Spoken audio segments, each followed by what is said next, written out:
ပကံတော့တကယ်နေရာကြီးမှာကားပြတ်တယ်လူတွေလည်းမရှိကားတွေလည်းမသွားကားထိတ်ထားတဲ့နေရာကြီးလည်းကားလေးနဲ့ပြန်ကောင်းတော့ညာဦးဘက်ကိုသွားပါတယ်တကယ်ကန်ဆိုးမှသွားရမိုးလိုက်လို့ရွာပါဂိမ်းသားလေးမှာကားရည်ဖြည့်တယ်ပေါ့နော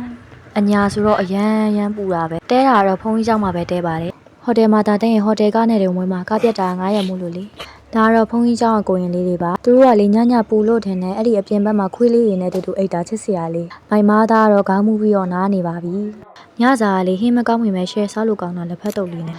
ခုကတော့ရွှေစည်းကုံဖျားရောက်ပါညတို့တဲဖုန်းကြီးเจ้าနဲ့ရွှေစည်းကုံဖျားလေးလေးပေါ့နော်အဲ့ဒီတော့ဆိုဈေးဝယ်လိုက်ဖျားပူလိုက်နဲ့ရွှေစည်းကုံဖျားကိုခဏရောက်တယ်ရွှေစည်းကုံဖျားကလေအဝေးရကြည့်လိုက်တာနဲ့လုံးဝကိုထင်းပြီးတော့တက်ပယ်တယ်ပေါ့နော်မိုင်ပပကတော့ရွှေသင်္ကန်းကတ်တော်မှာဖြစ်ပါတယ်ညတို့ဘလောက်ကကောင်းလဲဆိုရင်လေနောက်ဆုံးနေ့မှာရွှေစည်းကုံဖျားတော့ဖက်နှက်ကိုကန်လိုက်ရတယ်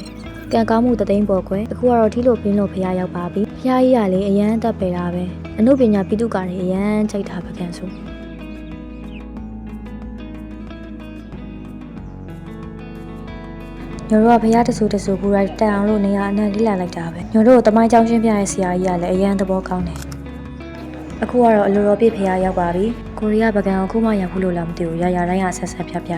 ြဖရားတဆူနဲ့တဆူသွားတဲ့လမ်းလေးကလည်းအရန်တာရတာပဲအခုကတော့အာနန္ဒာဖရားရောက်ပါပြီညိုလေးအာနန္ဒာဖရားကိုအရန်သွားချင်ခဲ့တာပထမသွားချင်တာဓမယန်ကြီးပေါ့နော်အာနန္ဒာဖရားကလေအရန်တက်ပေတာပဲအနုပညာလက်ရာတွေရတယ်တကယ်လာတယ်ဒါကတော့ဆင်းနုတော်တွေပြဝဲတာမှမြင်ရတဲ့ရုပ်ထုတွေပေါ့နော်မိုင်ပပကတော့ဖရားရှိခိုးနေတယ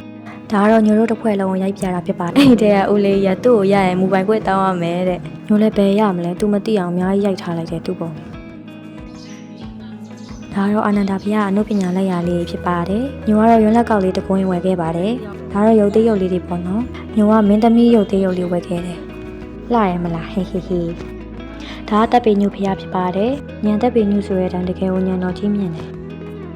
သူစတိုင်းပဲဖရားကိုနေရအနှံ့ဖူးခဲ့ကြပါတယ်အမကိုနှကောင်စီးဝေးထိုင်နေတာဘုရားပြလိုက်ကိုသွားမှဖြစ်ပါတယ်လူတွေလည်းလမ်းလျှောက်ရလုံးခြေတောင်တိုးနေလမ်းပြန်ရတော့ခြေသလုံးတွေကိုတူးနဲ့ထုထားသလိုပဲအဲ့တော့ပြလိုက်အဝင်ဝါလေးတစ်ဖြတ်ပါပြလိုက်ထဲမှာအရန်အေးပြီးတော့လီလည်းတိုက်တယ်ပြရသွားနေတာညိုရဲ့ဆက်ချောက်နေရဲ့ဦးလေးဖြစ်ပါတယ်ညိုတို့လူငယ်တွေကနောက်မှကြံခဲ့တယ်ဒါကပြလိုက်ထဲကအစင်လေးတစ်ကောင်ပေါ့နော်ပြလိုက်ခြေရလေးတကယ်ကိုကြီးပြီးတော့ကျဲကြီးပဲစိတ်ဝင်စားကြရည်လည်းအများကြီးရှိတယ်တမိုင်းတွေကိုစိတ်ဝင်စားတဲ့သူဆိုရင်တကယ်ကိုလာကြည့်တယ်ဒါကတော့ရှိတဲ့လူတွေရဲ့သပင်ထုံးပွဲပုံပေါ့နော်ဒါနဲ့လေဗကန်ကလူတွေတကယ်ရဲ့လူကြီးစီးခဲ့ကြရလားပါတဝေဒီရုပ်ထုကြီးကိုတကယ်လူစစ်ကြီးထင်သွားဒါကတော့များလာစားတော့ချက်စားတယ်နေပေါ့ချက်စားတွေကိုတွေ့တော့ကိုရီးယားလေကြီးကိုပြင်လိုက်ရတယ်လို့ပါပဲဒီမှာကြည့်ကြအောင်ရုပ်ထုတွေကိုတကယ်အဆင့်နဲ့တူအောင်ထုနိုင်ကြရတယ်နော်ညဘက်ကြည့်တာဒီပြတဲ့ကြီးကိုရောက်သွားရင်ဘယ်လိုများနေမလဲမသိဘူးပြတဲ့ကြီးကလေတကယ်ကိုကျဲတယ်လို့ကြည့်စရာကြီးကလည်းအများကြီးပဲဒါကတော့ငချိပေါင်းမဖြစ်ခင်ပထမရက်လေးပေါ့နော်ဒါကတရပါတကားဖြစ်ပါတယ်နေ့လည်ရောက်တော့ဝမ်းတော်ကဆိုင်းတော်တီးလာလို့ထမင်းသွားစားပါမယ်ဘယ်တော့ဝေထမင်းဆိုင်ရာရမ်းစီးကြည့်ရပဲအခုကဇေယျတိန်ခမင်းတည်ခဲ့တဲ့မင်္ဂလာဘောဓိဘုရားကိုရောက်နေတာဖြစ်ပါတယ်။ဒါကတော့ကတော့ပလင်ဘုရားဖြစ်ပါတယ်။အိမ်မှာတော့အမေခရဲ့ညညောင်ဖြစ်နေတာဘုရားရဲ့ပတ်လဲပို့ကြတော့6ယောက်ကပွေးပါတယ်။အရန်တက်ပယ်ရပဲနော်။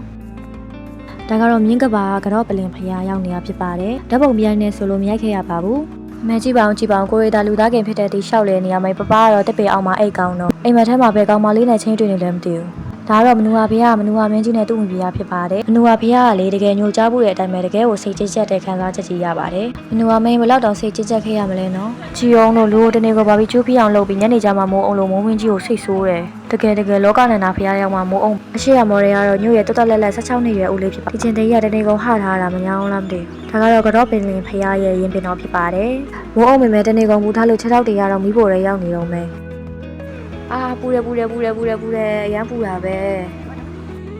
ဘလောက်ပဲပူအေးရဝရီမြည့်ရဲ့မြင်ကွင်းကိုမြင်လိုက်ရတဲ့အခါမှာလုံးဝကိုတန်သွားပါတယ်။အင်းကြီးရဲ့ကြားထဲကနေဖျားကျနေတဲ့နေအောင်ကြီးလေးပေါ့နော်။အရန်လာတာပဲမမြချင်းနဲ့စူပုတ်ကိုတောင်တတိယသွားတယ်။မြေပေးနာဆိုတော့လေလေးကလည်းတဖြူဖြူနဲ့။နေရာဒီဆိုတော့တောင်နေရထုံးလို့တကယ်ကိုလာတာပါကွာ